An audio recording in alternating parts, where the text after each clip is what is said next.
Good morning, page 494, and Davydenkov, a writer, assembled a dramatic circle in the Krivoshekovo camp. From somewhere he got an unusual playlet. It was patriotic and dealt with Napoleon's sojourn in Moscow, and probably it was on a level with Rostochin's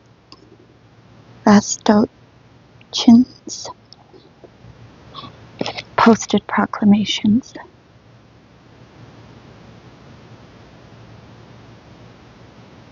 They distributed the rolls, and the prisoners rushed to rehearsals with great enthusiasm. So what could interfere now? The main role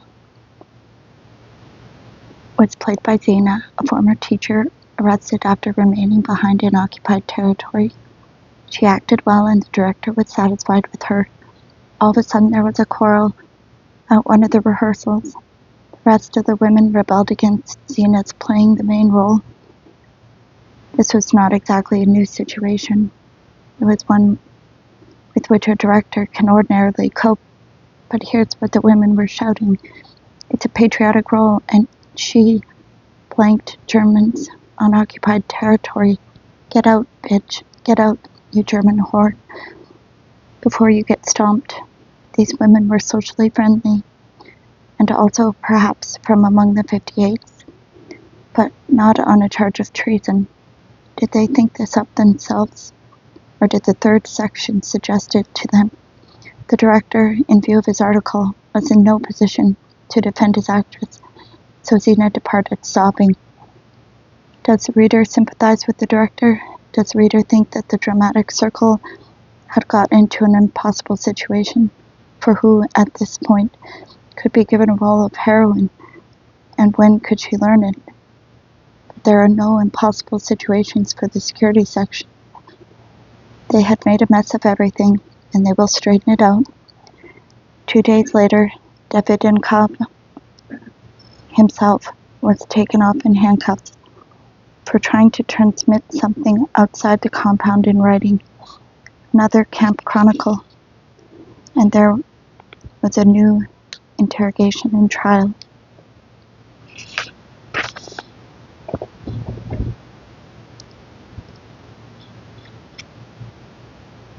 And so it wasn't necessary to find anyone to play principal role. Napoleon would not be put to shame once more, nor would Russian patriotism once more be glorified. There would be no play at all, and there would be no choir, and there would be no concert, so amateur theatrical activity was at an ebb. The evening gatherings in the mess hall and the lovers' rendezvous would cease till the next rising tide, and so it lived by fits and starts, and sometimes everything would have been rehearsed, and all the participants would have been left intact, and no one would have been arrested before the performance.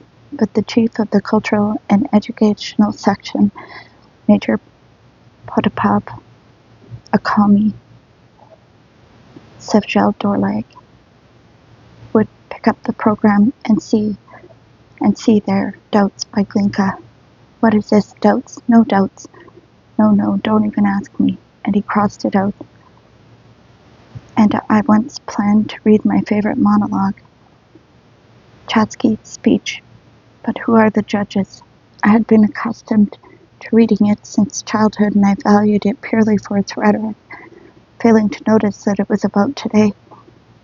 I had no such thoughts, but at any rate, I had not gone so far as to write in the program, but who are the judges? For they would have crossed it out.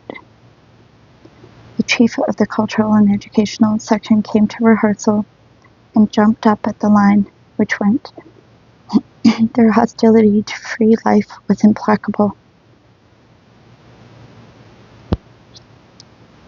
And when I declaimed, where, point out to me, are the fathers of the fatherland, Are they not those rich with plunder? He stamped his feet and indicated that I get off the stage that instant. In my youth, I had almost become an actor, but a weakness of the throat prevented me, and now in camp I sometimes appeared in stage performances and was drawn to refresh myself in that brief, unreal oblivion, to see at a close range the faces of women excited by the performance. And when I heard special theatrical troupes consisting of sex freed from general work existed in GULag, genuine surf theaters, I dreamed of getting into such a troupe, and by this means saving myself and breathing a bit more easily. Surf theaters existed in every provincial camp administration, and there were even several of them in Moscow. The most famous was MVD Colonel Mamilov's Surf Theater at Kovrino. Mamilov was watched jealously to make sure that none of the notable performers of Moscow who had been arrested should slip by him through Krasnaya Presnya.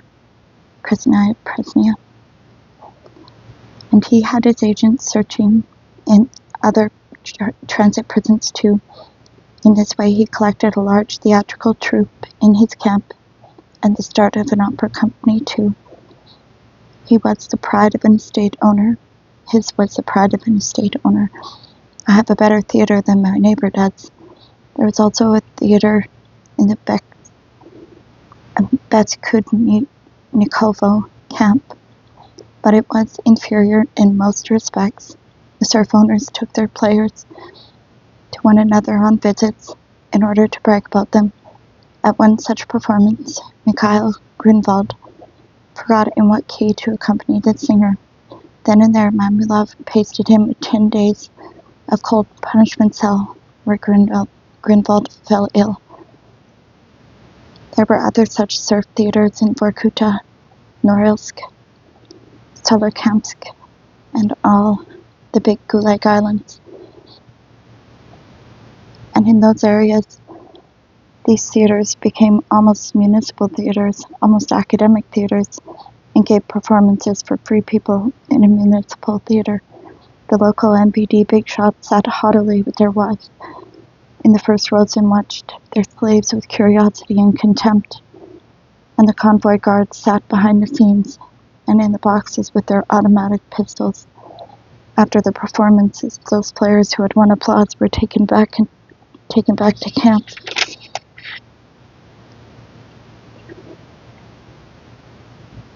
And those who had fallen on their faces to punishment block, sometimes they were not even allowed to enjoy the applause.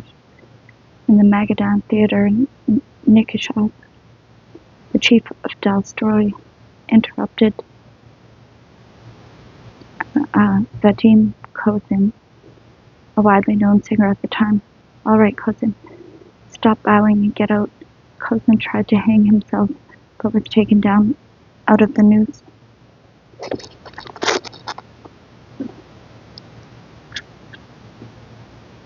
In the post-war years, many performers with famous names passed through the archipelago. In addition to Kozin, there were actresses Tokarskaya, Akunevskaya, Zoya Fedorovna.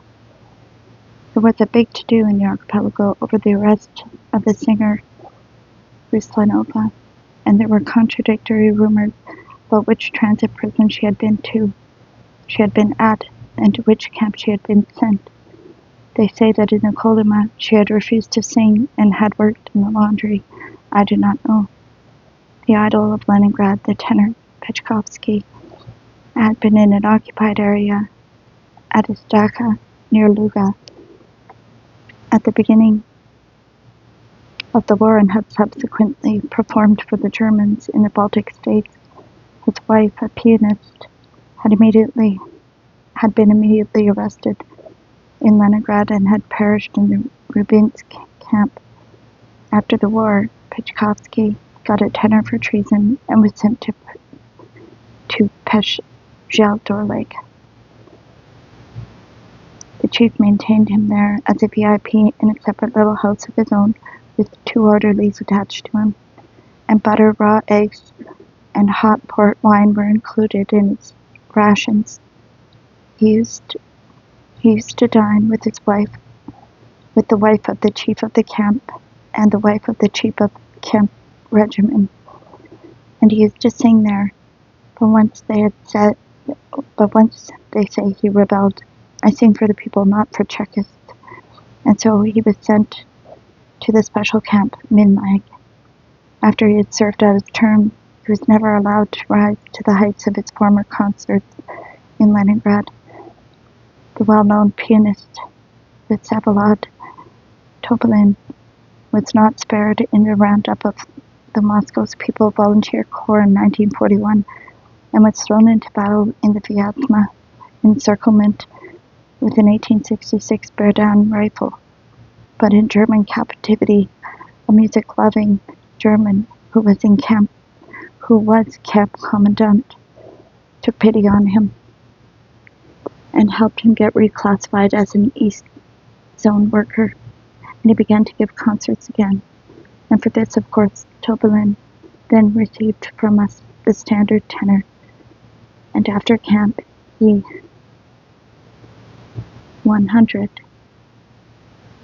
too never succeeded in rising again. The ensemble of the Moscow administration of corrective labor camps and colonies, which went around giving performances in the camps, and which had been housed at Matryoshkaya at Tishina, was suddenly transferred for a while to our camp in Kaluga Gate. What luck! So now I could get to know them. And perhaps now I would force my way through to them. What a strange sensation to watch a performer of professional Czech actors in a camp mess hall. Laughter, smiled, singing, white dresses, black frock coats. But what were their sentences? Under what code articles had they been imprisoned? Was the heroine a thief? Or was she here under the universally available 58? Was the hero here for bribery or for 7/8? An ordinary actor has one reincarnation only in his role, but here was a double drama, a double reincarnation. First, one had to pretend to be a free actor or actress, and only then play a role. And all that weight of prison, that consciousness that you were a serf, that tomorrow the citizen chief might send you to the punishment block for playing your role badly, or for a liaison with a serf actress, or delogging, or 6,000 miles to Kolyma. What an added millstone that must be, over and above the whole burden the Czech actors shared with the free actors. That destructive straining of the lungs and throat in order to force through oneself a mass of dramatized emptiness, the mechanical propaganda of dead ideas. The heroine of the ensemble, Nina V., turned out to be there for 5810. On a 5-year sentence, we quickly found a common acquaintance, our joint teacher in the art history department of the Moscow Institute of Philosophy, Literature, and History. She was a student who had not completed her course, and she was very young. Abusing the prerogatives of an actress, she spoiled herself with cosmetics and with those vile cotton-padded shoulders with which all women out in freedom were destroying their beauty at the time. The women in the archipelago had not suffered that fate, and their shoulders had developed only from hauling hand barrels. In the ensemble, Nina, like every prima, had her own beloved, a dancer at the Bolshoi Theater, but she also had there her own spiritual father in dramatic art, Oswald Glaznik, one of the senior disciples of Vakhtangov. He and his wife were, and perhaps they had wanted to be, captured by the Germans at Adaka near near Istra, outside Moscow. They had spent 3 years of the war in their tiny homeland of Riga, where they had performed in the Latvian theater. With the arrival of our Soviet forces, they had received a tenner each for treason to the big motherland, and now they were both in the ensemble. Isolda Vikentievna Glazunova was already old. It was already hard for her to dance. Only once did we see her in a dance, which was unusual for our time, which I myself would have called impressionist, but I'm afraid to offend connoisseurs. She danced in a dark silvery costume that covered her completely on a half-illuminated stage. This dance has remained in my memory. Most modern-day dances are a display of the female body, and that is almost all they are. But her dance was some kind of spiritual, mystical recollection, and reflected in certain of its elements her own belief in the transmigration of souls. Suddenly, several days later, furtively, the way prisoner transports were always gotten together in the archipelago, Isolda Vikentievna was sent off on a transport, torn away from her husband, carried off to oblivion. Among the surf-loaning landed gentry, this used to be their own special form of cruelty and barbarism, to separate serf families, to sell off the husband and wife separately, and for that they caught it from Nekrasov, Turgenev, Leskov, and from everyone. But with us, this was not cruelty. It was simply a wise and reasonable move. The old woman did not earn her ration, and she was occupying a staff unit. On the day his wife was sent off on the prisoner transport, Oswald came to our room, the chamber of monstrosities, with eyes vacantly wandering, leaning on the shoulder of his frail adopted daughter, as if she were the only thing that gave him support. He was nearly insane, and when feared he might do away with himself. Then he fell silent and his head dropped. Then he gradually began to speak, to recall his entire life.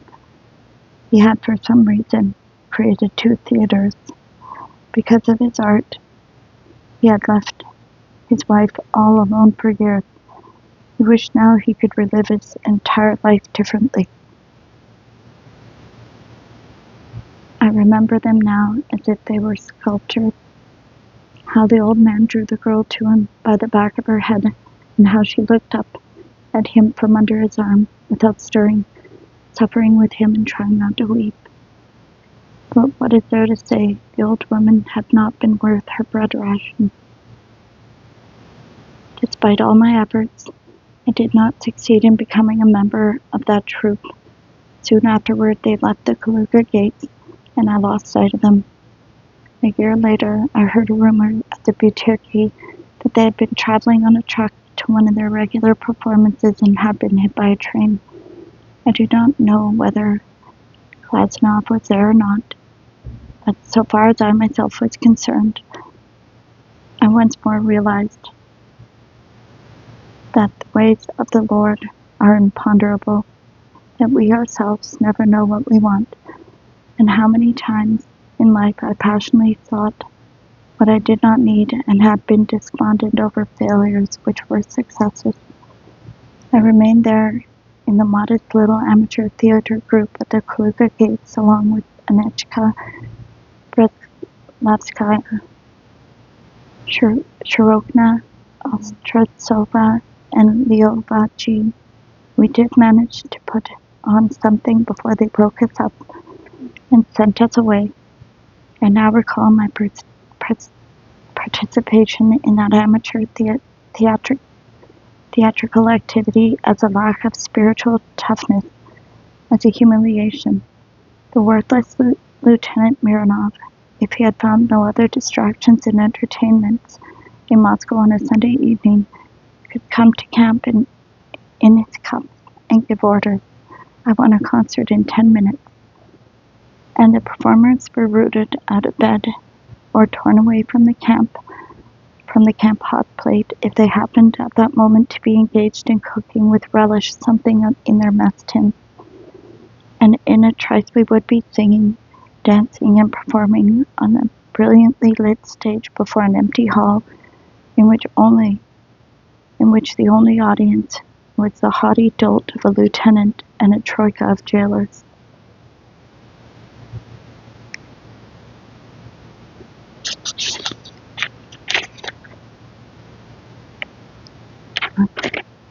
It's really sad.